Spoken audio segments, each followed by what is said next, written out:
ضمن برگزار نمودن چهاربینی‌های اپراتیوی جستجویی از جانب کارمندان میلیسیا، نابالغ 17 ساله ساکن شهر دوشنبه با گمان صادر نمودن جنایت افباشی دستگیر کرده شد.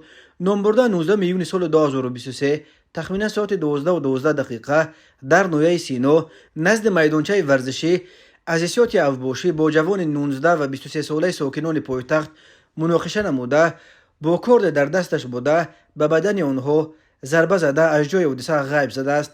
در نتیجه هر دوی آنها جراحت جسمانی برداشته در بیمارخانه بستری گردیدند.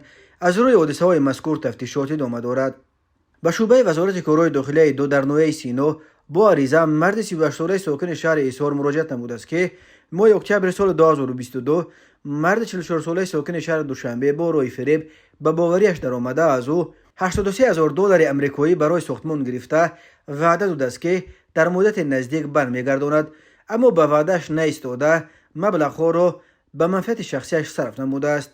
اینچنین به شعبه وزارت کارهای داخلی یک در نویه شومنصور عریضه مرد 45 ساله ساکن شهر دوشنبه وارد گردیده است که آخرای سال 2016 مرد 60 ساله ساکن پایتخت با رای فریب به باوریش در آمده از او $15,000 امریکایی و 5,000 سومانی گرفته وعده داده است که در مدت کوتاه برمیگرداند، اما به وعدهش نایستاده فریب کرده گشته است. همین طریق در نتیجه برگزار نمودن چهاربینی اپراتیوی جستجویی از جانب کارمندان میلیسیا، مرد 28 ساله ساکن شهر دوشنبه با گمان صادر نمودن کردار قلابی دستگیر کرده شد.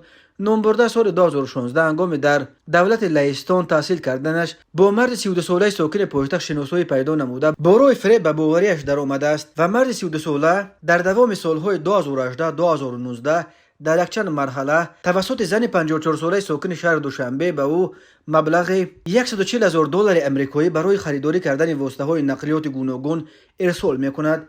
گمان برشونده از این فرصت استفاده برده مبلغ های پولی را به منفعت شخصیش صرف نموده به پرسش و طلبات های چندین مرتبه جبر دیده تنها یک عدد автомاشین تمغه لکسوس را با ارزش $13,000 امریکایی ارسال کرده و $45,000 امریکایی را داده باقی مانده مبلغ‌های پولی را برنگردانیده است. ضرر رسانده شده $82,700 امریکایی را تشکیل می‌دهد.